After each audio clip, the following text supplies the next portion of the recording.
മനുഷ്യന്റെ വിചാരം കുറച്ച് ദുനിയാവും സൗകര്യങ്ങളും അധികാരവും ഒക്കെ ഉണ്ടാകുമ്പം അള്ള നല്ലോണം ആദരിച്ചുകണെന്നാണ്, അള്ള ബഹുമാനിക്കണേൻ്റെ അടയാളമാണ് അതെന്നാണ്.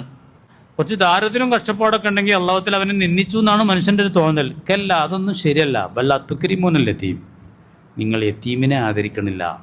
വല തഹാലൂന അലാ തുആമിൽ മിസ്കീൻ, അഗതിയുടെ അന്നത്തിൻ്റെ മേൽ നിങ്ങൾ പ്രേരിപ്പിക്കുന്നുമില്ല. വതകുലൂന തുറാസ അഖിലല്ലമ്മ, നിങ്ങൾക്ക് പൈതൃകമായി അനന്തരമായി കിട്ടിയ മുതലിങ്ങനെ തിന്നാണ് നിങ്ങൾ.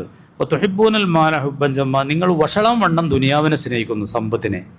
കല്ലാ ഇദാ ദുക്കത്തിൽ അർദു ദക്കൻ ദക്ക, നാളെ ഭൂമി പൊടിപൊടിയാക്കപ്പെട്ടാൽ. വജാഅ റബ്ബുക വൽ മലക്കു സുഫൻ സുഫാ, മലക്കുകൾ സൊഫ് സുഫായി നിൽക്കെ റബ്ബ് എഴുന്നള്ളുമ്പോൾ. വജിയ യൗമൈദിൻ ബി ജഹന്നം, നരകം കൊണ്ടുവരപ്പെടും. യൗമൈദിൻ യതദക്കറുൽ ഇൻസാൻ, അപ്പം മനുഷ്യന്മാർക്കൊക്കെ നല്ല ബോധം വരും.